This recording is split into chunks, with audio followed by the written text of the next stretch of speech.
SuperTalk Mississippi media production.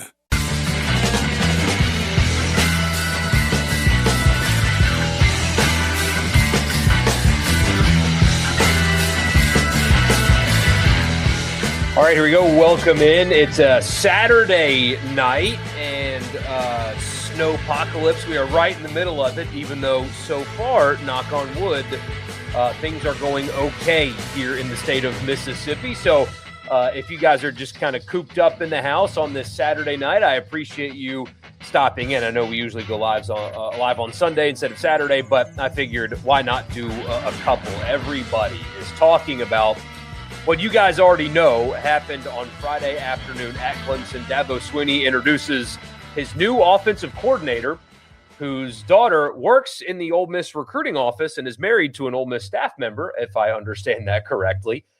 And after that, decided to, as you guys know, take very specific shots at Pete Golding in particular. And also Ole Miss, but really at Pete Golding. And so we're going to talk about that tonight, even though, again, usually go live on Sunday.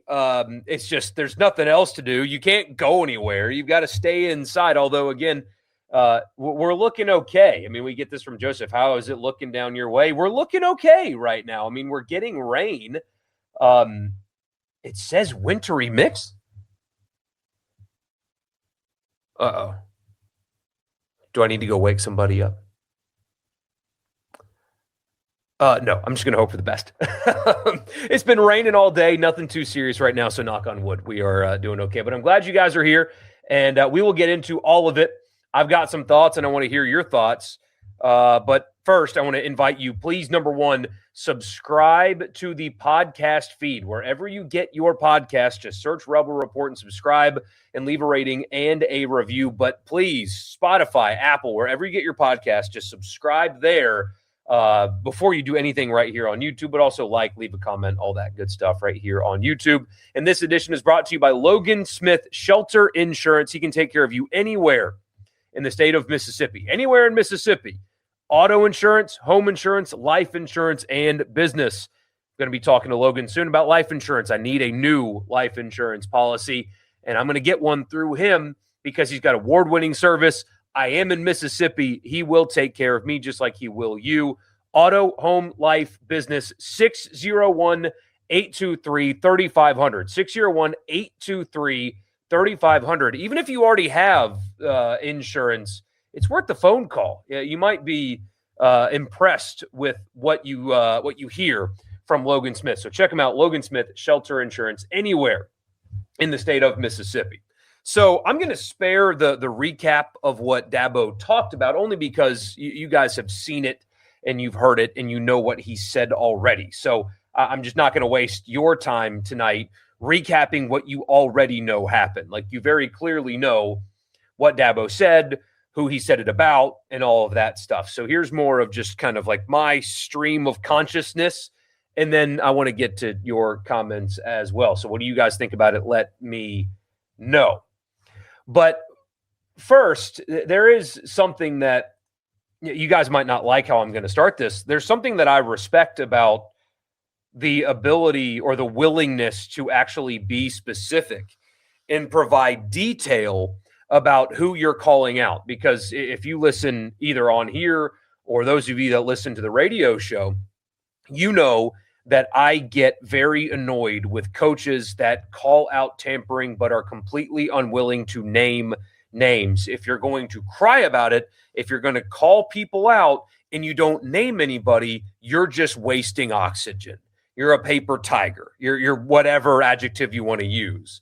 For some reason, the Southern Miss burnerverse got really upset with me when I said it about East Carolina's baseball coach. Talking about, I've got coaches texting my shortstop right now. Okay, name them. Who are they? If you're unwilling to name them, I'm not interested in listening to what you have to say.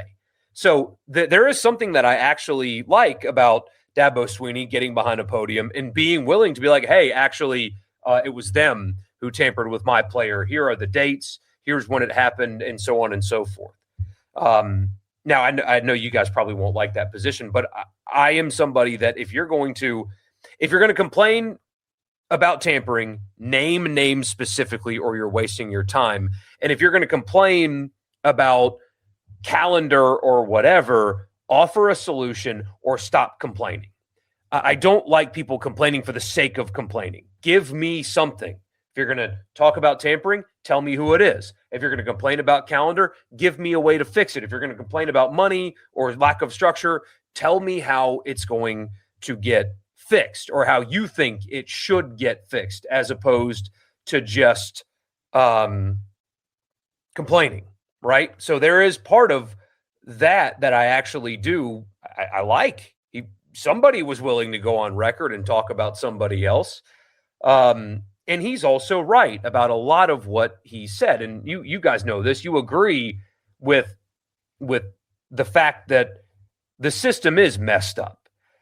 The fact that you can lose players at the final hour, even though you've already signed them to financial, not financial aid agreements like scholarships. Who cares about academic scholarships anymore? But that you can sign somebody to a, like, I'm going to pay you this amount of money to play football for me, and they still leave anyway contract. It's crazy. The unlimited transfers is absolutely nuts. The no spending cap is nuts. The college sports commission and approving NIL deals and it getting backlogged. And the system is a disaster. People keep calling it pro sports. I say this to you all the time. People keep calling it pro sports. It's not pro sports. Pro sports has structure, rules, a salary cap, an enforcement arm that actually has the ability and the authority to actually enforce their rules.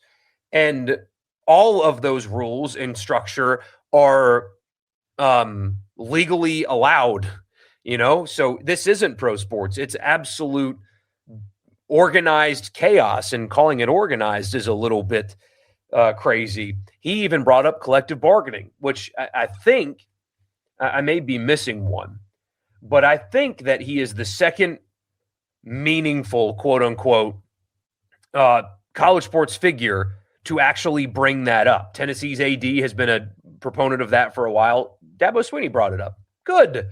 I'm glad you did, because that's the path to eliminate all of this stuff is through. And I'm so sick of hearing it's really complicated to do that. Yeah, I know. Is it more or less complicated than the current system that we have in place? I mean, seriously, what's the other option? Oh, well, it's complicated. Okay. Well, you have lawyers and a lot of them. You have leaders and a lot of them. You've got university presidents and a lot of them. You've got commissioners. Sit down and figure it out. You claim to be the power, right? You claim to be the leaders of the sport. Well, lead. Oh, well, it's too complicated. I need Congress to act, as if they're going to give us anything at all that is worthwhile. So the system is a disaster. He is right about that. He's right. It's an agreeable position to take. And frankly, on the tampering thing, Clemson very well might be one of the few program that actually kind of has a leg to stand on with the tampering stuff, because they very clearly do not use the portal like everybody else does. Now, that is a major reason why the program has fallen off so bad. They have not adapted to this era really at all. It's been wild to see how quickly Clemson football has fallen out of relevance nationally, like actually on the field competitively, compared to what they were before this era began. Now, it's not they're not a dumpster fire of a program, but they're not what they were, and how quickly that fell out because of a reluctance to adapt to this era. I mean, it is what it is, but they don't use the portal. They don't attack the portal the same way that others do. So maybe they do have more of a leg to stand on than other people, but you guys know this already. But it bears repeating that tampering is not only rampant, but if you want to build a roster and use the transfer portal and get good players out of said transfer portal, it is basically a requirement if you're going to do that. I mean, you even have this system in place where a player can enter the portal with a no contact tag because he already knows where he's going to school. I mean, how do you think he figures that out. He just really loved the academics when he got a brochure in the mail. I mean, they know where they're going before they hit the portal. I mean, how many times have you heard people make reference to a player that a certain school is looking at in the transfer portal during the season? I mean, you hear it with every SEC school. I mean, you've clearly seen, and I don't like whataboutism, but you've witnessed this yourself, right? You saw it with Prince Will. You saw it with Daughtery. I mean, Caden Lee didn't enter the portal until the very end, but for weeks you kept hearing about how Georgia and then Missouri came in, and both of them were fighting for his services. You know that Patrick Kutas is a guy that never entered the transfer portal, but you knew the two schools that Ole Miss had to fight off to keep him around. And that shouldn't, quote unquote, make you mad. That's why I have a firm stance on here and on the radio show that you don't complain about tampering because you're doing it too. You can talk about it. You can acknowledge its existence. You can talk about how Lane Kiffin threw some Hail Marys at the final hour and tried to get players, and he did get one, well, two, but one that was signed at the very end. And, you know, he's a chaos agent, and he tried to create chaos. But that was not, obviously, as we know, something that is uncommon or abnormal. Now, you know, it's different because he's their former coach and stuff like that. But that's maybe less sloppily what you have to do if you're going to get players. That's the only way it gets done. But you hear it with every school. You have a rampant phenomenon going on, and it is not unique to Ole Miss. And there's two different, we'll stick with three, I guess. Three different sets of people that are reacting to this. There's the media. There's the local media and fans. And then there's Twitter. Local media and fans, well, I'll start with Twitter. Just throw that out, because Twitter at this point, the online discourse is just so beyond the pale at this point. It is remarkably negative in a pretty shocking way, and it just gets worse and worse and worse, right? There's accounts that are like dedicated to exclusively just trying to get a rise out of you and to generate engagement so Elon can write them a check at the end of the month. So just throw that out. That's not worth your time. Whatever is happening on Twitter is not worth your time. Local media and then fans. From the Ole Miss side, Ole Miss fans don't seemingly, by and large, don't really care. It just kind of, they know the game. They watched Kiffin do it. They kind of, like, none of you, because this is an Ole Miss-based podcast, the overwhelming majority of you are Ole Miss fans, don't really care. Did you get the player? Good. What would be the punishments if they even get punished? Not really anything? Okay, doesn't matter. Moving on. From the Clemson side of this, it's a fascinating thing that I've seen. Now, obviously, you guys know I grew up in upstate South Carolina. I've had some friends text me, and there's been a lot of conversation. From the media perspective, I think it's clear that Clemson-based media have not covered the transfer portal.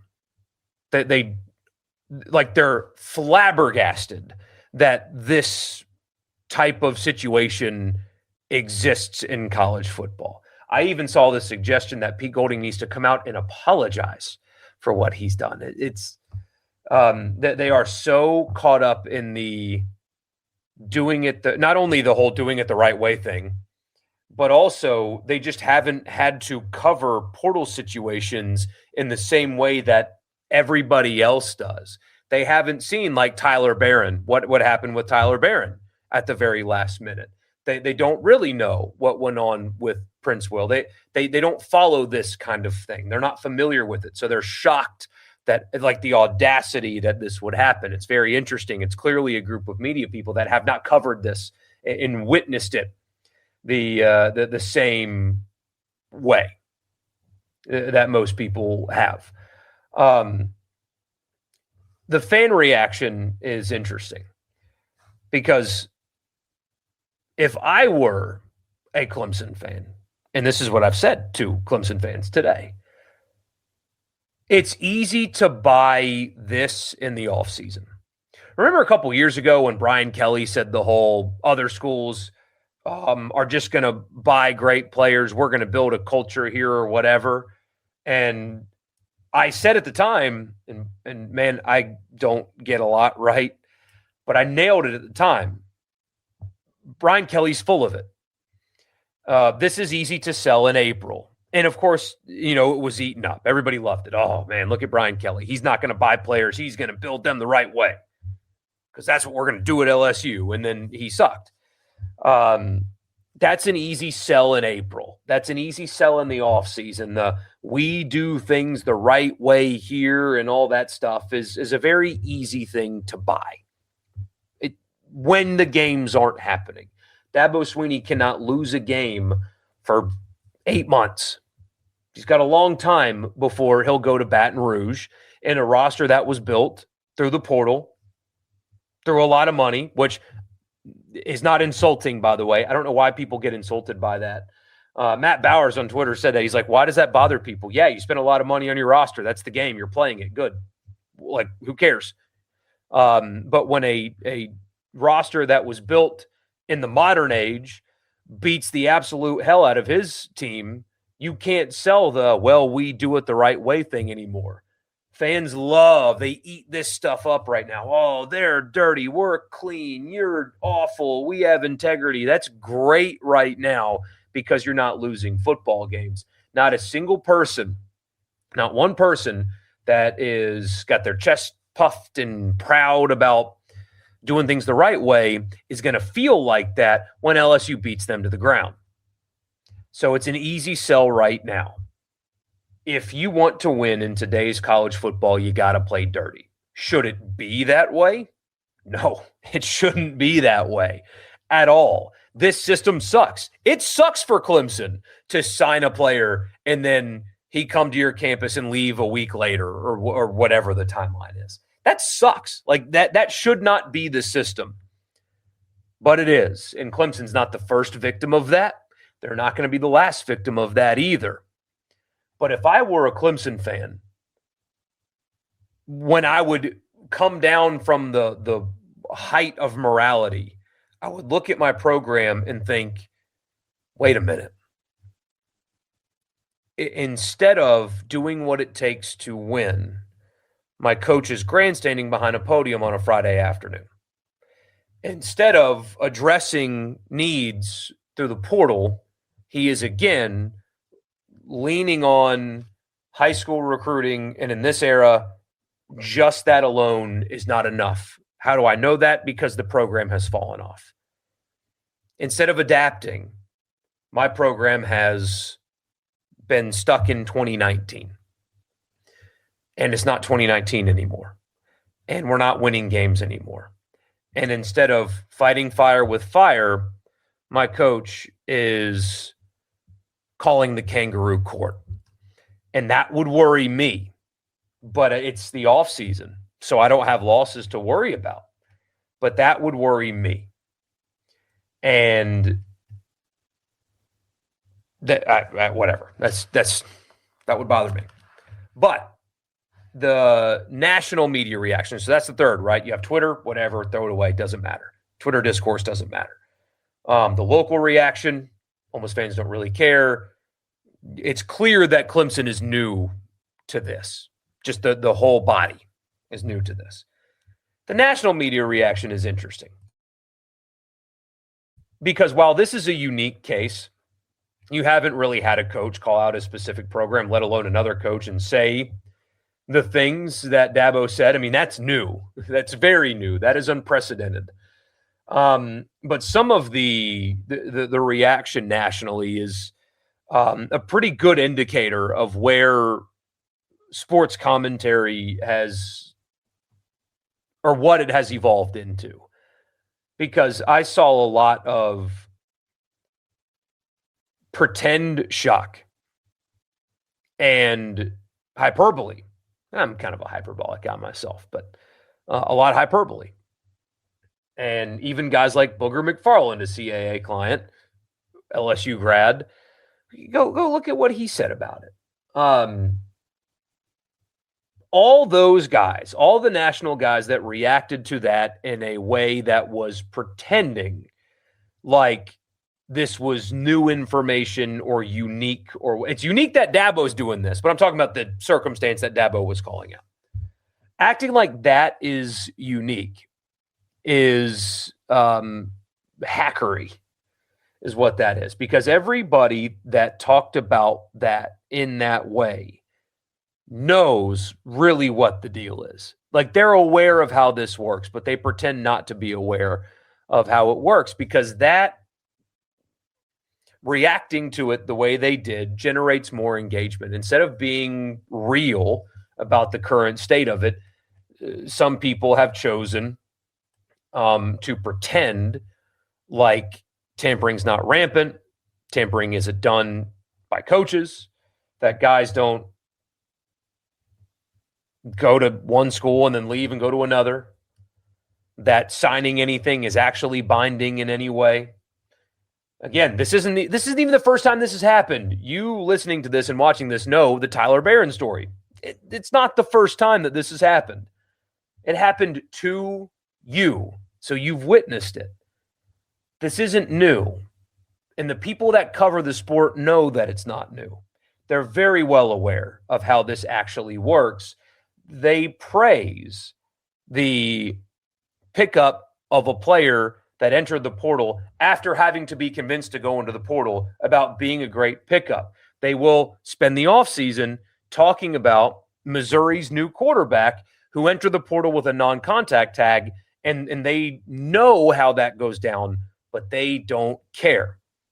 Or they pretend like they're not aware of how it goes, because when you have a day like yesterday, as the season's winding down, you can't generate off of it if you were more nuanced about it, or if you were more honest about it. So that's like a stream of consciousness there. So what's next? Investigation? Apparently, the NCAA is claiming that they're going to look into it. I have seen a lot of people say that they had messages or they had a paper trail. That's not what he said. Now, maybe they do have it, but that's not what Dabo said. He said that they were offered a paper trail if they gave the player more money, and they chose not to. I think the exact phrase was, all you have to do is get his phone or get the phone, and that's where the proof is. Well, the NCAA can't get the phone. They're legally not allowed to. So if that's all they got, then an investigation probably goes nowhere. But even if it does go somewhere, the punishment for tampering is apparently not particularly heavy. And if they do try to take this somewhere, then fingers are going to just start getting pointed all over the place. And, Dabo mentioned that he wants to get the ACC commissioner involved in this. And, I'm not quite sure what that commissioner can do, considering who's going to be playing quarterback for Miami this year and what conference he came from.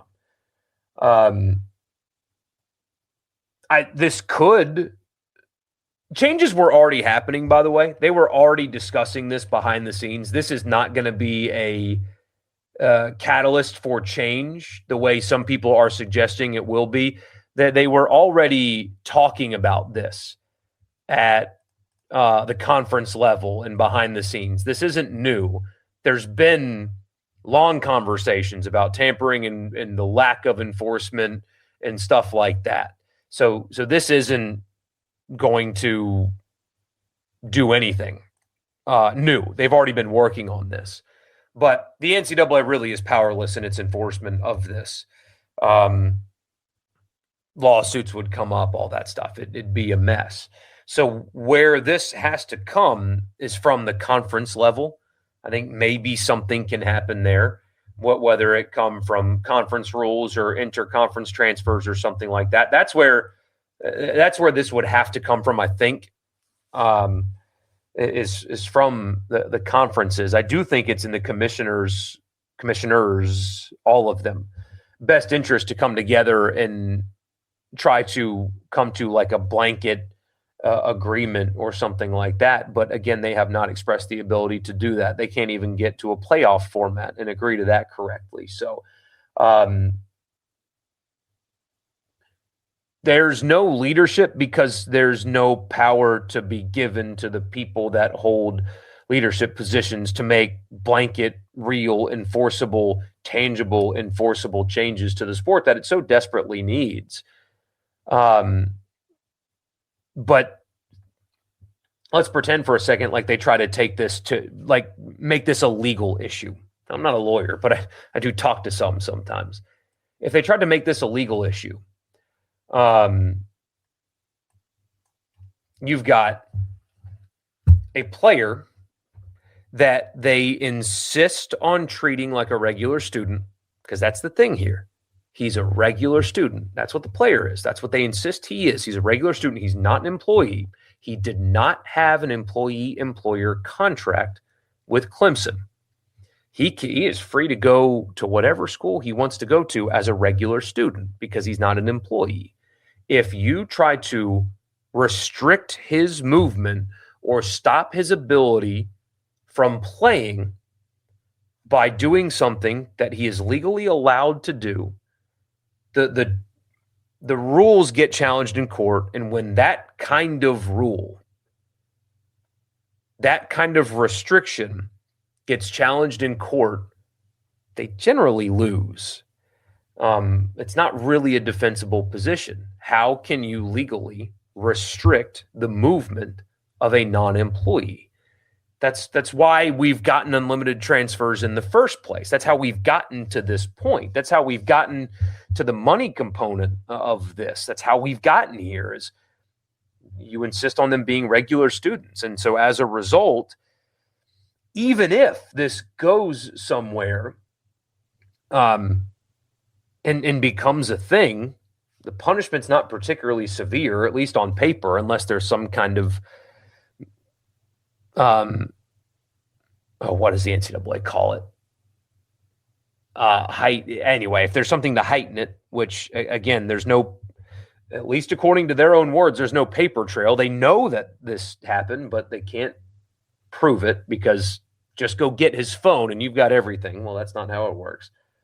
But if something like this were to actually materialize into something real, that there's a great chance that a great lawyer would make sure that it doesn't go anywhere anyway. It's a mess. That's why I talk about collective bargaining so much. That's why, because you can't restrict, generally speaking. It's a general statement. I know it's a little bit more complex, but you can't arbitrarily restrict people that you don't have an agreement with, where both sides equally set the terms of said agreement, generally speaking. And so that's why we're in the situation to begin with. It sucks that this is where college football is. It really does. But it's also something that I wouldn't be surprised if it just kind of goes away. That he kind of yelled into the void, and that's all he did. So we shall see. We'll get to your comments after I tell you the podcast is brought to you in part by Priority One Bank. They make you their priority every single day. They have a great online banking platform. They have 16 locations here in Mississippi, so there's likely to be one in your backyard. They make you their priority with local loan servicing and decision-making as well. You don't need to hop on Zoom or talk to somebody out of state. It's somebody that you will build a relationship with, because that's what they do at Priority One Bank. Bank with me at Priority One Bank. Also, Advantage Business Systems, absms.com for all of your office technology needs. Let's see. Have to realize that they are the hunted now. They're the ones with the target on. Yeah. Well, I mean, look, this is a unique circumstance, though. I mean, I truly, like I said before, Clemson is one of the few programs that doesn't attack the portal in the same way that basically everybody else does. So this is different. I mean, I am a cynic by nature. I mean, knowing what I know about what recruiting was before NIL, all those 5-stars didn't just show up from different states, by the way, didn't just show up to Clemson because they love Howard's Rock and Lake Hartwell. You know, that I'm skeptical, but I know how the game was played back then too. But this is one of the few guys that doesn't attack the portal. So this is a little bit different, but it doesn't make tampering any less rampant than it is. You do have to be smart about that. That was going to turn every college football program into the Spider-Man meme with his complaining about tampering. Everyone does it. He's just too soft to deal with it. What's up, Hey Dad? Good to see you, man. That's my guy, Hey Dad. He can't get enough of me, or he's probably angry that I popped up on his feed one way or the other. I know you're streaming, but what's your buyout to stop? You couldn't afford me. Man. You guys getting snow? I'll look. I'll look. I'll tell you right now. Let me tell you.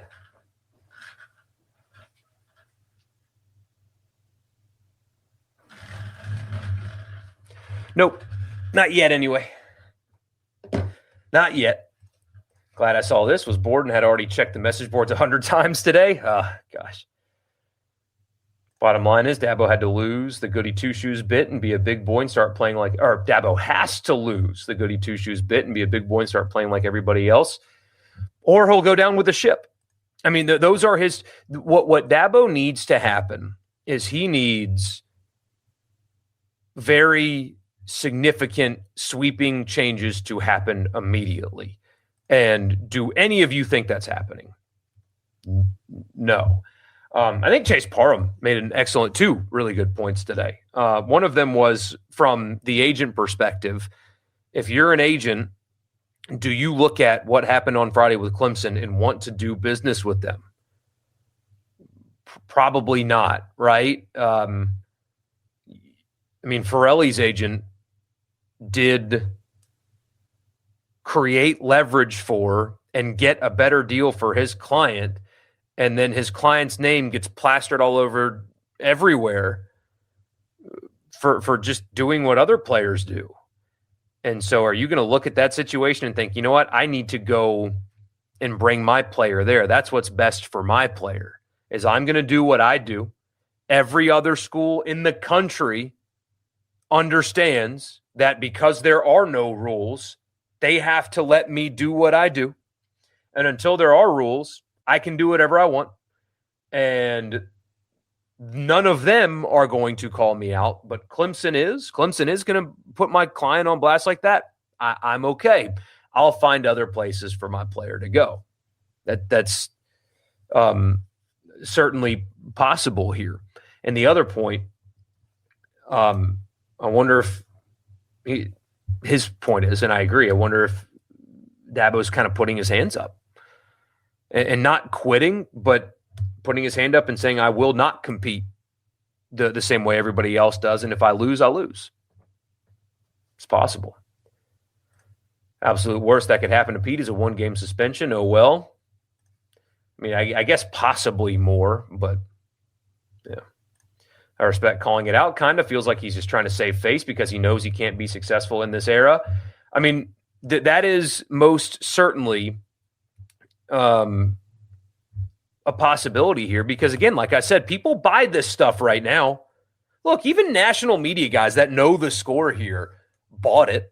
His fan base bought it. Look at his, not only his fan base, but his local media people. They bought it. They love it. They're eating this up. Yeah, go get him, Dabo. Go get those mean old SEC corrupt. Look at how awful they are. That's very easy. to sell right now because you're not losing football games. But then you go to Baton Rouge. Then you have to go to Cal. Then you have to play Miami. Then you have to play Georgia Tech.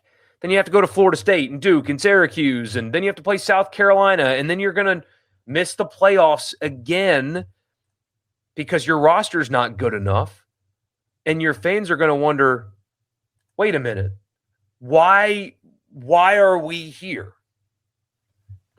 It's an easy sell right now. I mean, God, man, they're scheduled for an ACC schedule. And by the way, they're not taking advantage of the time where the league is down. They're at LSU, at Cal, at Duke, at Florida State, at Syracuse. They host South Carolina, Miami, Virginia Tech, and North Carolina. I mean, you tell me that team and that roster is going to make the playoff. Also wasn't a fan of him taking a jab at Pete when he said, quote, "This guy's only been a coach for 4 weeks," acting like he didn't know who Pete was. Yeah, there was a lot of those little things in there, for sure. On the other hand, he exposed conversations with an agent who leveraged it for more money. Clemson may have shot themselves in the foot with that.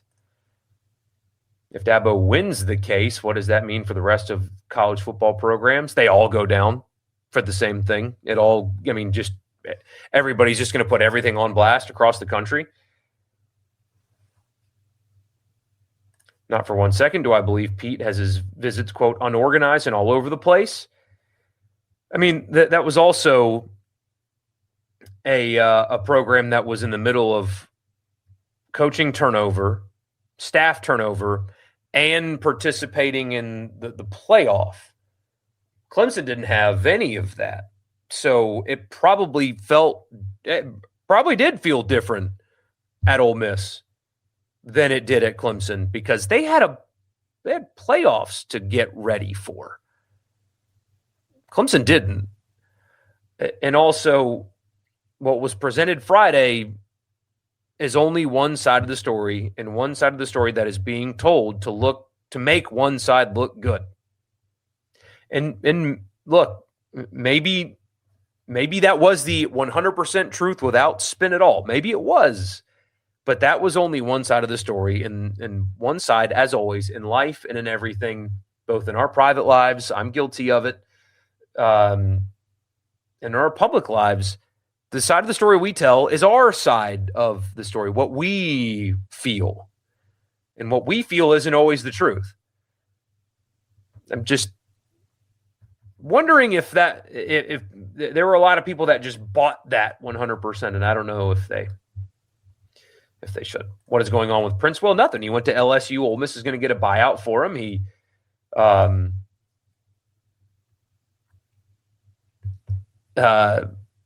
signed a deal with Ole Miss, and Lane got him to enter the portal last minute to go to LSU, and that's the game. I mean, that's just the game. That's how it is. Also want to hear Borky's opinion on Lane being involved in this stuff too. It still does shock you that we bother him that much. I would like to hear more about exactly what his involvement is. What could he possibly know? What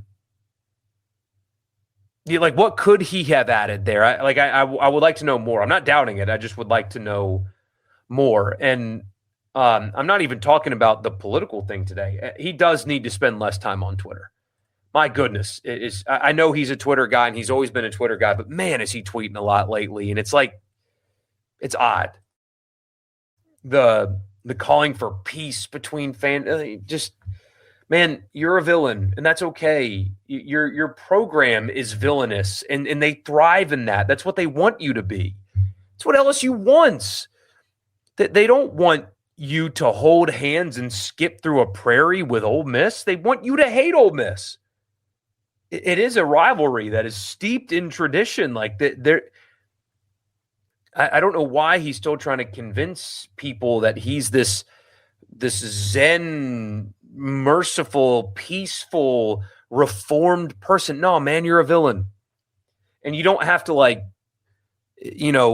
bite the heads off of bats like Ozzy Osbourne, but like stop trying to convince people that you're something that you're not. You're a mercenary football coach. That is what you are. And that's okay. That's okay. That it doesn't matter. It's an ugly game anyway.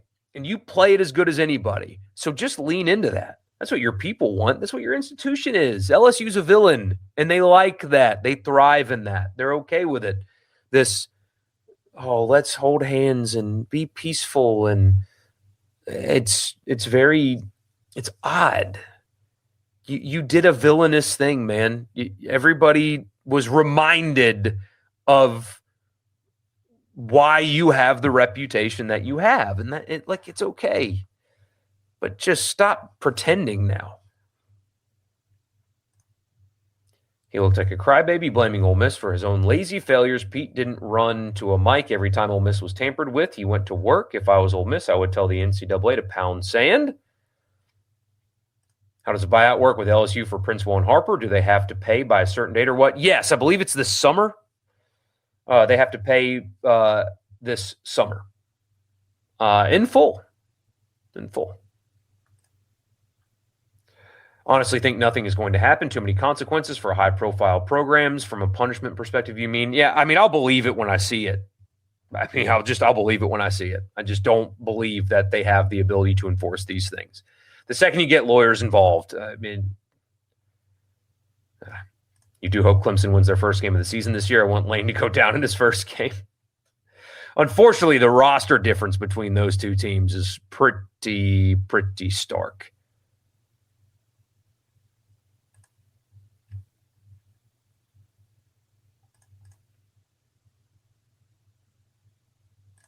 If they don't want it to happen, then change the rules. And that's the thing, Ron. That's what I keep coming back to. That's why when coaches complain, it bothers me. Oh, the calendar sucks. The calendar sucks. Okay, offer a solution, guys. I hate complaining without providing a solution. In life, like in all things, I hate it. Don't complain unless you're going to offer a solution in return.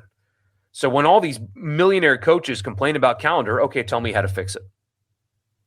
How to fix it. And I'll stand alongside you. But don't forget to hit the like button. Thank you. Thank you. I appreciate you. College football has never had more hypocrites speaking at one time as there has been today. No kidding. Does Dabo still have a job? Not after 2026. Tiger for Life, forgive me, says LSU offered players in the portal while Ole Miss offered a player while in class. I hope you are not that naive. Whoever you are listening to is lying to you. And again, that's okay. See, tampering doesn't bother me. I have a firm stance. Don't complain about tampering. Firm stance, because that's how it is. Even though Kiffin's a chaos agent and he did all kinds of crazy stuff right there at the deadline, it's just, it's the game. So your assertion there is just simply incorrect. This is why Saban retired. He saw all of this coming. I still think that he saw a level playing field coming.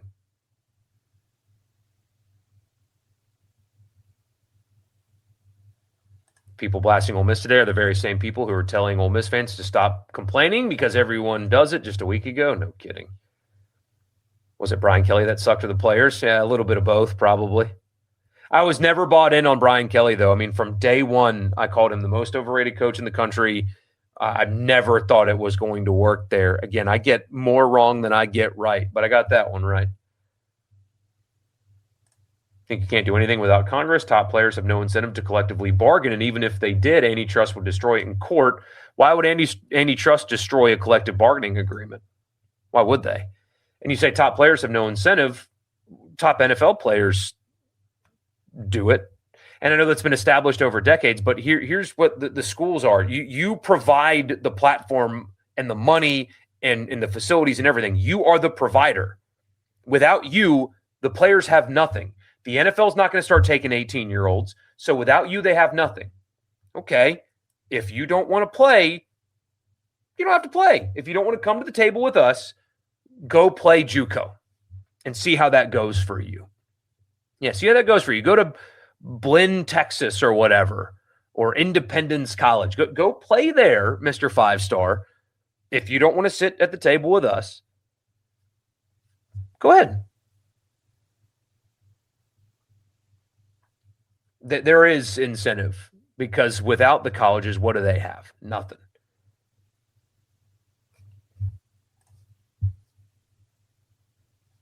Guarantee there's not a high-profile program out there that hasn't done something shady to get a player. Absolutely, every single one of them.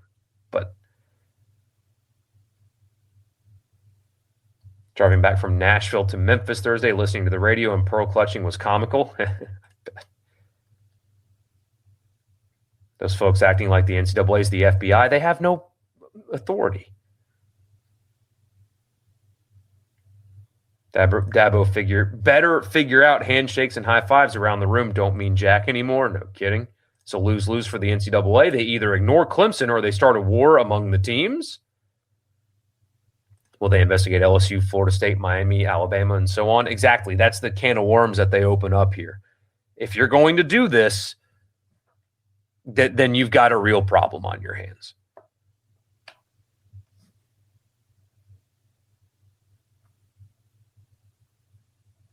Don't think Keith Carter and Pete will be fully transparent like Ross was. No, I mean, this will go totally differently. Everyone's operating from the position that Ole Miss initiated this. Suppose the kid was at Clemson for a week, decided he wasn't happy, and he reached out to Ole Miss to see if he could come there. I mean, who knows exactly how that went down or how that happened. I mean, Ole Miss was in on him before he went to Clemson. I don't know. I mean, I have no idea, and I don't think we'll ever know how that began. What if his agent was running all the communication for him initially? I don't know. I simply don't know. But if you're just going off of the word without documentation of one side and just blindly believing that, that's probably a mistake. But I don't know.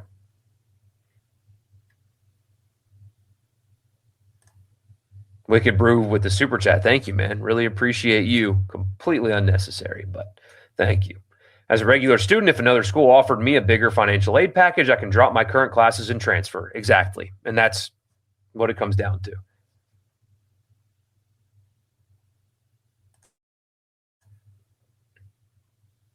I appreciate you. Is that Julian H? Appreciate you. Thank you. Do you think this would affect Trinidad's appeal? It sure shouldn't. And they've got the legal side in their back pocket as well. So the NCAA needs a new commissioner. My vote is for Nick Saban. He would get all the stuff straightened out. See, I actually, after his comments on College Game Day and stuff like that, I wouldn't want Nick Saban as commissioner either. I don't think it should be a former coach. I think it needs to be a business person. Everybody hates Roger Goodell, but look at what the NFL has become under Roger Goodell. And it's just become a monster that is still growing. And I don't know how much more room there is for the league to grow, but no, I think you need, I don't think you need a former coach. I think you need a business person to get that figured out. I mean, Roger Goodell's background. Let's see. He's only 5'11". Wow, that surprises me.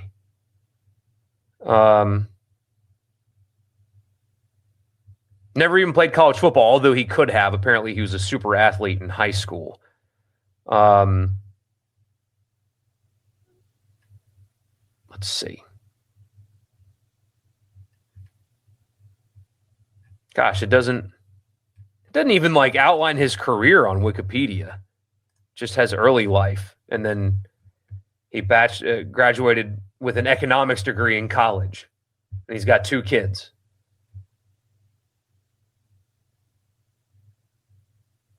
But anyway, point being,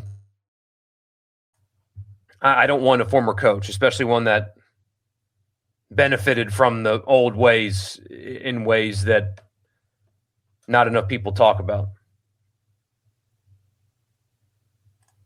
Golding and Carter should go to the players and have any who were contacted by coaches of other programs come forward with their receipts. Yeah.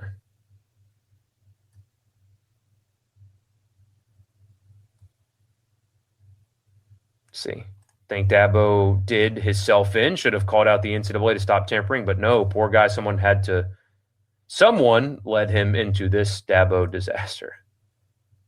When Dabo rode over on LSU last season, getting a player suspended, LSU called him the devil. Suddenly they think he's a hero. LSU fans are nothing if not predictable.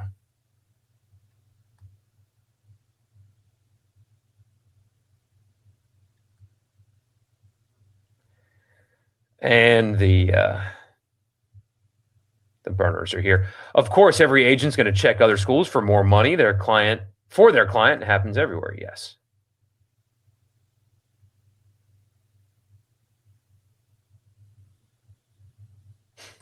Landry will have Lane elected as the next lieutenant governor of Louisiana before he wins a natty at LSU. Yeah. See, no, this is just incorrect. You say Ole Miss has no evidence of LSU tampering. If so, they would have said so. No, because everybody else around the country knows, like, hey, there's no rules. It's chaos. And we're all going to just kind of acknowledge that until something can change. No. Dabo is unique in his crying about it, frankly. All these other coaches kind of know to keep their mouths shut when they're talking about specifics. So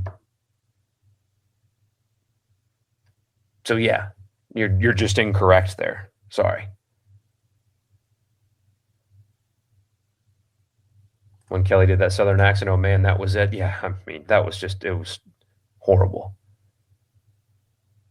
It's also hard not to get excited about Pete after seeing this. Dude is relentless. That's been the reaction I've seen from basically all of you guys. Just not a single one of you care. How can they force LSU to pay the buyouts? There's a contract. It's a legal contract. And they're pretty ironclad. So that's how.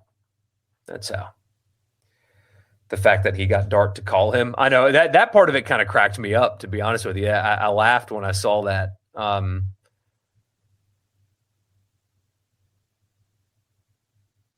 The odd thing was that part, like the people getting upset about that part. It's like, and I said this on Twitter, and I guess some people, mostly Clemson fans, I guess, got all in their feelings about when I said when Robert Kimdichie was on a recruiting visit to LSU, he, quote, bumped into Shaq at dinner. Yeah, that's called recruiting. That was against the rules at the time, by the way. So it wasn't tampering, but it was still breaking NCAA rules. But who cares? I mean, that's what you did.